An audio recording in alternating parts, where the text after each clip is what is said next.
За сайн байцгаана уу. Ингээд та бүхэнд TOEFL query-мен дээр монгол бичиг хэрхэн оруулах талаар танилцуулъя. Эхлээд бол TOEFL query-ийн хаягаар орно.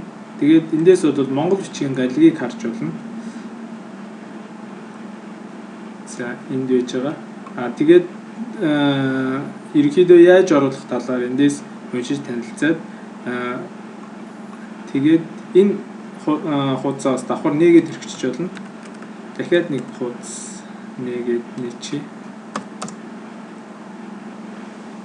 За ингээд бол элсэж орохгүй бүртгүүлээд элсэх хэрэгтэй. Миний хувьд бол бүртгэлтэй байгаа болохоор шууд одоо нэвтэрчээ.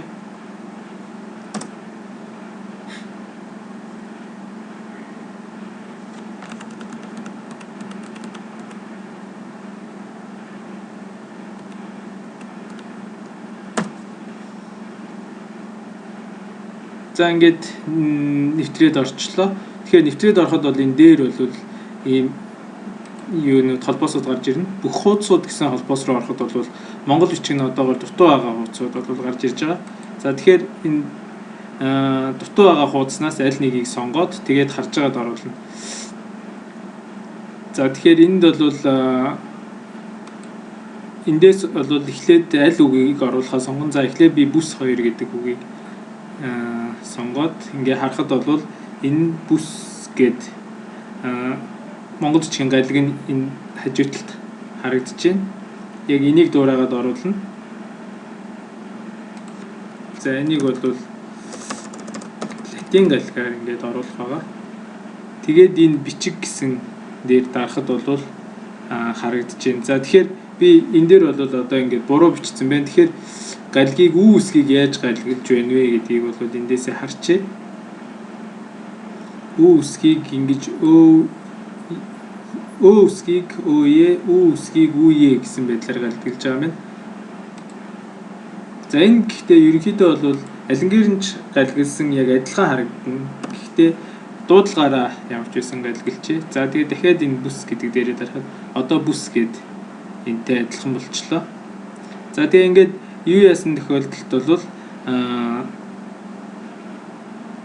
оруулаад болцсон тохиолдолд бол шууд дараагийн үгийг ачаал гэдэг чиж болно.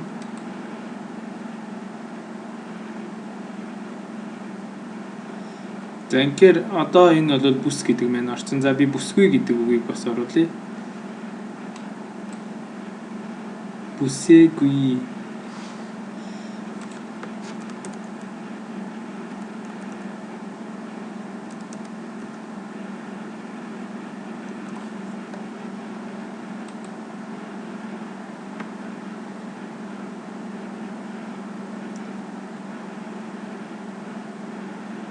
За ингээд яг зүг болсон байна.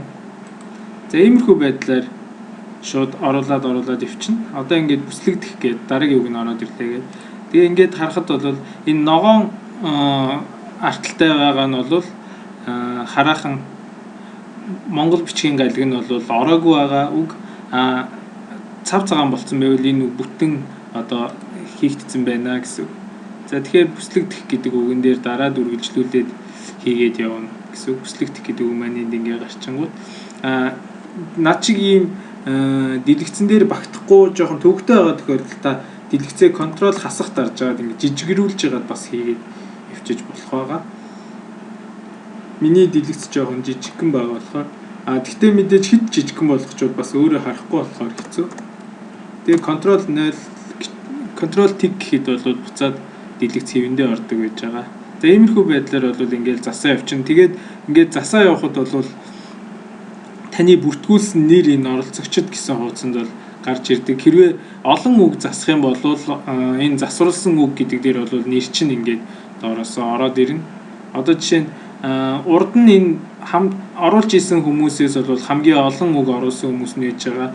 Тэгж яхад минийх бол дараагийн хуудсанд нь гарч ирж байна. Хоёр дахь хуудсанд хамгийн олон үг засснараа бол ингээ урагшаага бас ороод ирнэ. Тэгэх юм бол та жишээ нь энд хамгийн олон үг засах юм бол хамгийн дээр л гарна гэсэн. За тэгээд амжилт хүсье, уралдцгаая. Тэгээ энэ бол үнэхээр олон юмд хэрэгтэй ийм ажил болох байгаа. Тэгээд ямар нэгэн монгол бичгийн үг, монгол үг хайгаад харьяа гэдэг юм бол та шууд энэ хуудас руу орж ирээд үг хайх гэдэг дээрээ дурын үгээ хайгаад хайж болно. Харж болно. Жишээ нь тусал гэдэг үгийг гээд энд нь монгол бичгээр ингээ харагдчихээн гэх мэт. Тэгээд дурын үгээ бол ингэж хайж болох байгаа. Энэ бид нэр кириллээр гадгалж оруулж байгаа хүмүүс монгол бичгийн гарын дээр яваад байхгүй байгаа болохоор ингээд оруулчихж байгаа. За тэгээд энийг ашиглаад бол дараа нь янз бүрийн кирилл монгол бичгийн хөрвүүлэгчүүд тэгээд монгол бичгээр шууд бичдэг гарын програмууд гээд олон зүйлийг хийхэд хэрэгтэй ажил болох болохоор та бүхнийг идэвхтэйгээр оролцохыг урьж байна. За баярлалаа.